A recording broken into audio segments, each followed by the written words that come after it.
both the health and economic emergency. In Pakistan, our strategy of smart lockdowns has fortunately controlled the spread of the virus. Yet, we are not complacent. No one is safe until everyone is safe.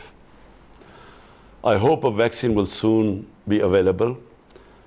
Everyone, everywhere must have equitable and affordable access to this vaccine. The COVID crisis has triggered the worst recession since the 1930s Great Depression.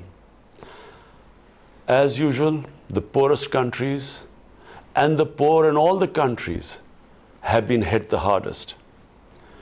Despite our financial constraints, we have injected over $8 billion, 3% of our GDP almost, to protect the poor and keep the economy going. Excellencies, debt relief is one of the quickest ways to create fiscal space for developing countries. Therefore, in April, I called for a global initiative on debt relief. Pakistan subsequently initiated discussions on this matter at the UN and co-led the discussion group on debt vulnerability under your initiative. I welcome the extensive menu of options identified by each of the 6 discussion groups. We must prioritize those actions that can have a significant impact and can be quickly implemented. First, extension of the G20 debt service suspension initiative for at least 1 more year. The request for forbearance under this initiative should not affect the country's credit rating, since this is due to force majeure, not mismanagement. Second, the multinational development banks should participate in debt suspension initiatives.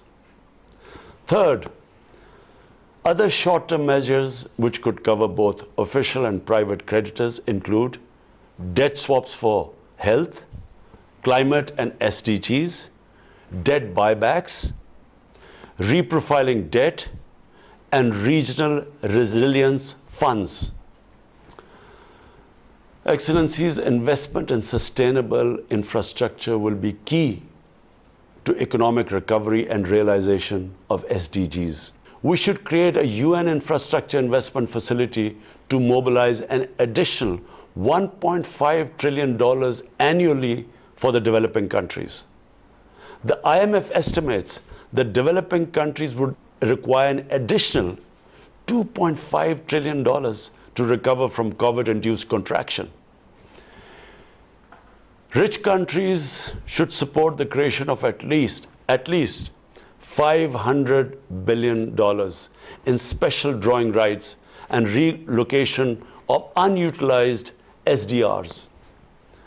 Recovery from recession, as from pandemic, must be inclusive and equitable. We must break the shackles of poverty and inequality. I thank you.